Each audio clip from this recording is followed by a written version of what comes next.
तो चलिए आज एक ब्रिलियंट सी शॉर्ट कॉमेडी को पूरा ब्रेक डाउन करते हैं। ये कहानी है एक ऐसे ट्रिप की जिसका आप कह सकते हैं पूरा सत्यानाश हो जाता है। बड़ी मजेदार कहानी है, शुरू करते हैं।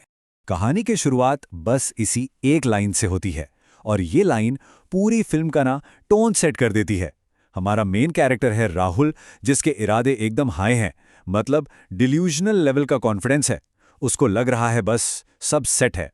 तो सबसे पहले बात करते हैं सपने की। और सपना क्या है? मिशन गोवा।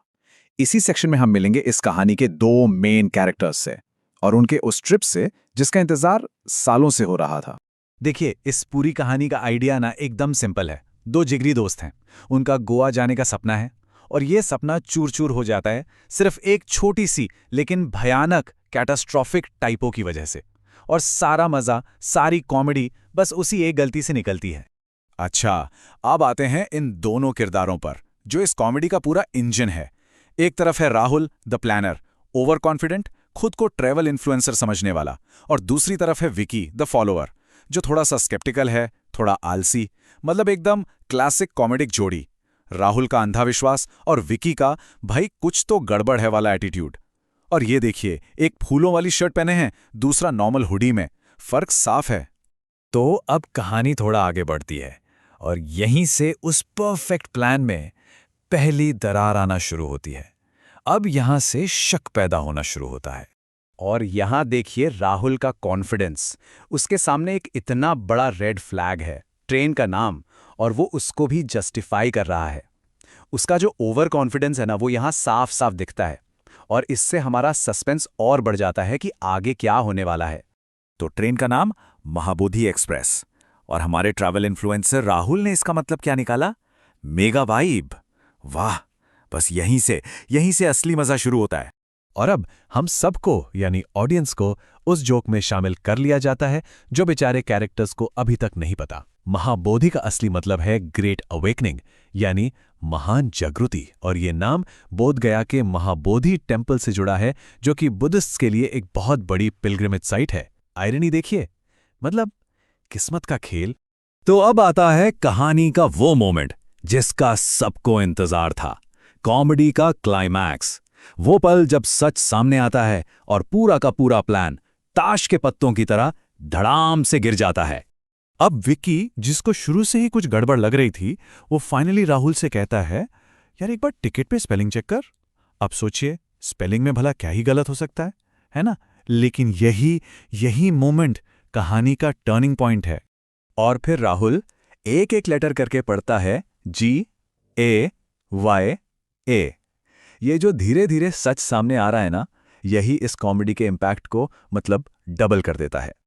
और विक्की का रिएक्शन एकदम डेडपैन, बिल्कुल शांत चेहरे के साथ, सिर्फ एक शब्द, गया। पंच लाइन डिलीवर करने की इससे बेहतर टाइमिंग हो ही नहीं सकती। परफेक्ट। और ये स्लाइड तो पूरी कहानी का निचोड़ है। देखिए, उम्मीद क्या थी और मिला क्या। सोचा था गोवा, हो गया गया। बीचेस और पार्टीज की जगह मंदिर और पिलग्रिमेज। सोचा था बिकिनीज, मिल गए भिक्षुज। कैलांगुट बीच के बदले बोध गया। क्या मिक्सअप है। तो जब ये सच का बॉम्ब फटता है, तब शुरू होता है कहानी का अगला हिस्सा, रियलिटी से सामना।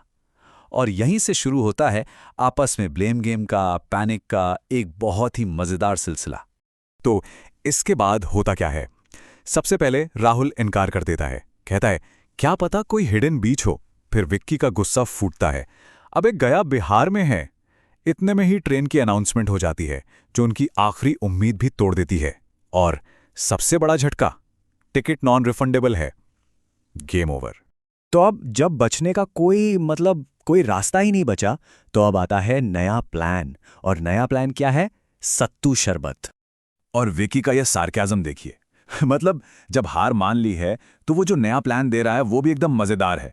कहता है, सुना है वहां का सत्तू शरबत वर्ल्ड फेमस है, वॉडका समझ के पी लेंगे। हार में भी ह्यूमर। और बेचारे राहुल का जो ट्रैवल इन्फ्लुएंसर बनने का सपना था ना, उस पर आखिरी ठोकर तब लगती है जब उसकी फ्लोरल शर्ट पर कमेंट आता है कि वो किसी मूवी से भागा हुआ एक्स्ट्रा लग रहा है। बस यहां उसके सारे सपने चकनाचूर। तो आखिर इस पूरी कॉमेडी के पीछे का फॉर्मूला क्या है, रेसिपी क्या है? सबसे पहले दो एकदम ऑपोजिट कैरेक्टर्स, एक ओवर कॉन्फिडेंट, दूसरा प्रैक्टिकल, दूसरा, ड्रामेटिक आयरनी, यानी ऑडियंस को पता है कि गड़बड़ क्या है लेकिन कैरेक्टर को नहीं। तीसरा, हाई स्टेक्स लो कॉज, मतलब इतनी बड़ी गड़बड़ सिर्फ एक छोटी सी टाइपो की वजह से। और चौथा और सबसे इंपॉर्टेंट, रिलेटेबिलिटी। ऐसी छोटी सी गलती से पूरा प्लान बर्बाद होने का डर, ये तो किसी के भी साथ हो सकता है। और कहानी का एंड होता है इस आखिरी विजुअल पंच लाइन के साथ, ट्रेन की खिड़की पर लगा हुआ ये साइन, पिलग्रिमेज स्पेशल। मतलब इससे बड़ी आयरनी, इससे बड़ा मजाक और क्या हो सकता था। तो इस पूरी कहानी से एक बात तो साफ है, कभी कभी एक छोटी सी मामूली सी टाइपिंग की गलती भी पूरे प्लान का गया कर सकती है। और यहीं पर एक सवाल छोड़ जाते हैं कि ऐसी कौन सी टाइपो वाली गड़बड़ लोगों से अपनी जिंदगी में हो जाती है। सोचने वाली बात है।